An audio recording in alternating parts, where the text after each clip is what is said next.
Hey guys, what is up? It is Bibs07 here again, and welcome to another RuneScape 3 vlog here today.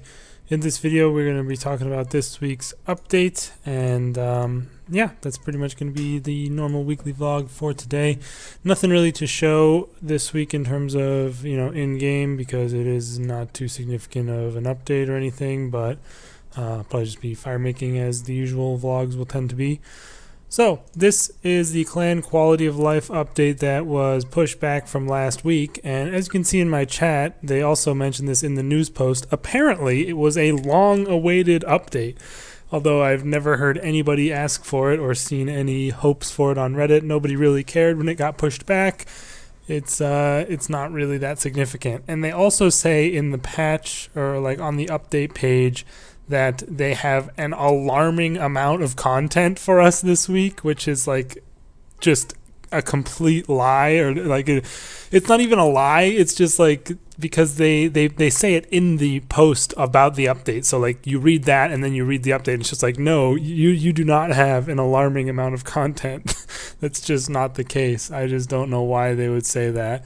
There's barely anything to even mention this week. So I'm not sure why they are, saying it's long-awaited, alarming amounts of content, but reading through it, there wasn't really even like a single thing that they added that made me think like, oh, that's nice or interesting or anything. It's just like a bunch of small, generally insignificant tweaks, and they call it an alarming amount of content. There's not even any content at all. It's just tweaks to the existing clan system. So I don't know who they're kidding with that, but there's a pretty long list of these small tweaks. I guess it's not too long. I can probably mention each one of them briefly. There's now going to be a broadcast for anniversaries within your clan, which will be every 3 months during your first year, and then every year on your anniversary of joining the clan after that.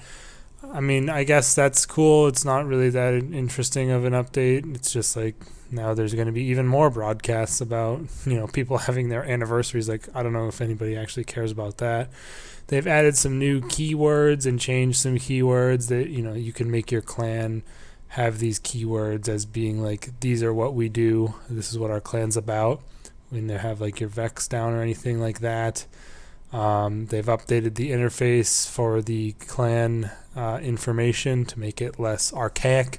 It used to be like its weird own standalone interface, but now it looks, like a regular interface in the game does nowadays. It's more in line with the standard interfaces, which is good. Consistency is something that this game is horrible at, so anything that improves that is always good to see. Other than that, the rest of these bullets that I'm just skipping these because they're not even worth mentioning at all. You can now set a total level requirement for joining your clan. People who are invited that don't match that will not be able to join unless they're invited by an owner. And you can also set a pin to join your guest clan chat. If people don't have the pin, they can't join. Wow, that is it.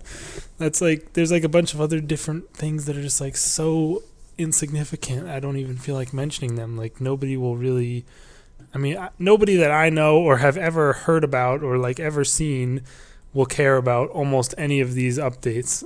Like very, very small subset of the community, I think, is like super into like clan stuff and role playing with clan stuff. I don't know.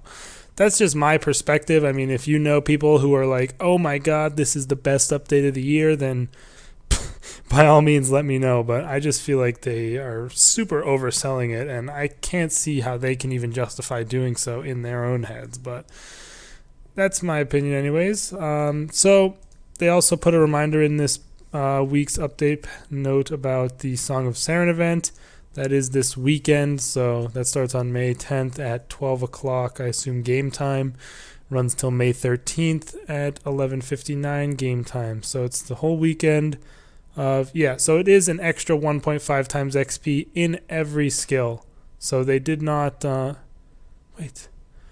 keep your ear to the ground to find out which skill set is active and when. So it isn't in every skill. Why the fuck are they being so confusing with this? It literally says, this is the sentence word for word, this is your opportunity to earn an extra 1.5 XP in every skill.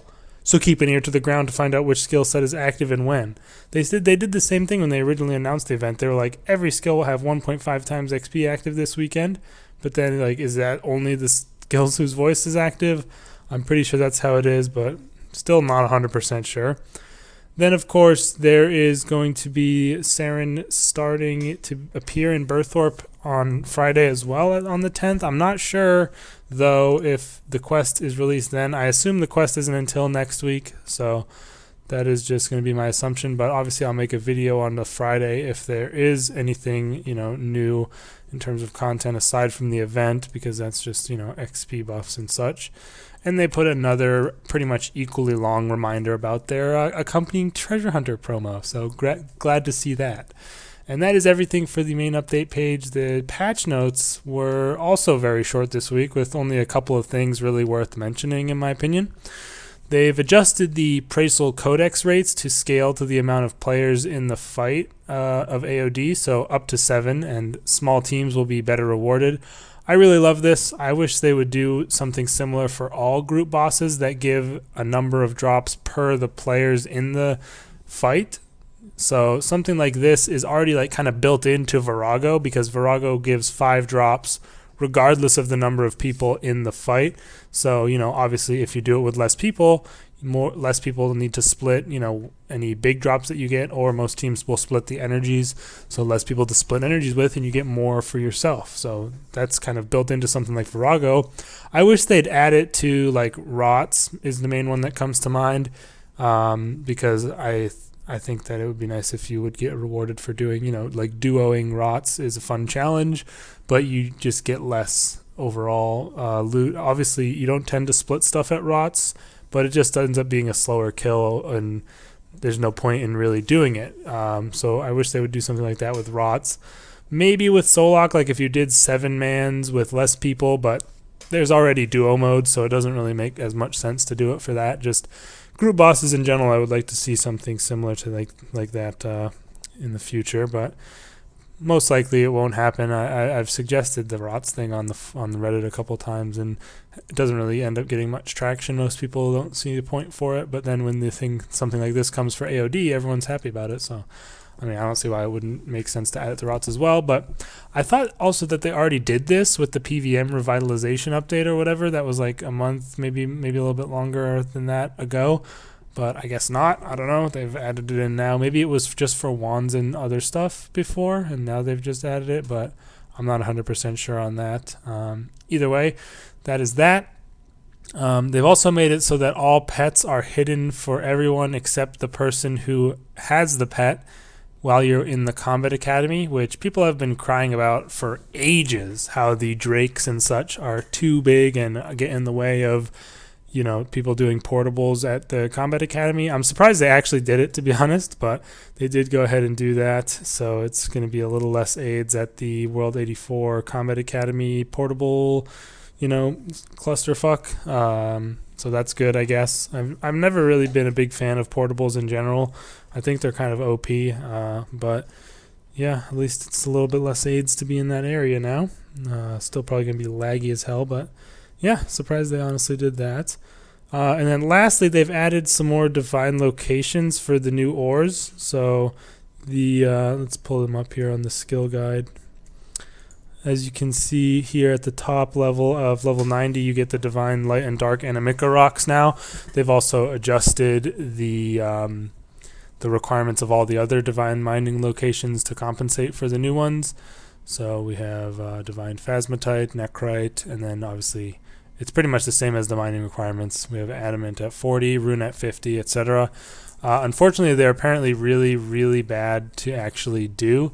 Let me see, what does it take to make the, I just saw a post on Reddit before making this. Yeah, this requires 25 dark Anamika ore to create, and the person mined it and only got like, I think 10 or 15 before capping out on their divine location, thing for the day, which is like ridiculous. It gives you an insane amount of, I don't really know what you call that. Like, you can only do a certain amount of a divine location gathering per day before you cap out, and that the new ones cap you out insanely fast. It's ridiculous. So they're like not worth doing at all. I really hope they adjust the rates of those, because right now it's just pointless and stupid and just a waste of your time to even ever do those locations, because there's better locations you can do.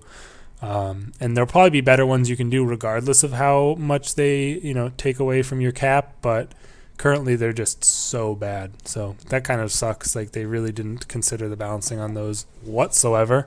And that is it for the patch notes. So pretty boring and lackluster week as expected. So I just am blown away by their wording of the whole thing.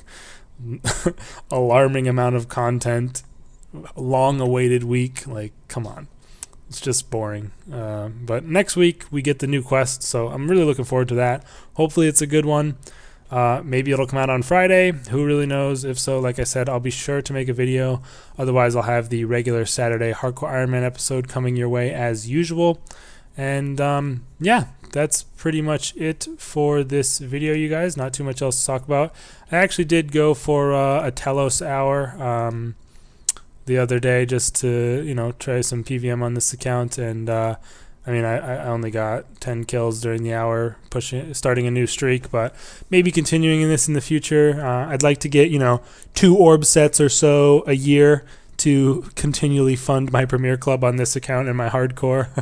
So probably continue this streak and maybe show the claim of it in a different vlog at some point. But have done a little bit of PVM on this account since since I've mainly been playing on my hardcore. Don't do too much on this account anymore, but figured I'd just give you guys a little update on that. But yeah, that's gonna be the end of this video, guys. Hope you all enjoyed it. Let me know your thoughts in the comments down below. Also, I posted a little poll yesterday, as I did forget it was a bank holiday again, so I just wanted to remind folks that the video wasn't coming out until today.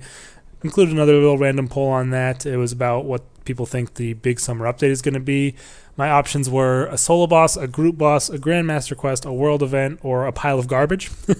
So 20% were voting for the solo boss, 20% for the world event, and the other 60% were saying it's going to be a pile of garbage. So people not too confident or just trying to meme, not too sure, but either way, keep an eye out on your YouTube feed for wherever those things show up if I post any more polls or updates in the future. Not really sure how well those get out to people, but anyways, again, thanks for watching the video, guys, and I will see you in the next one. Peace out.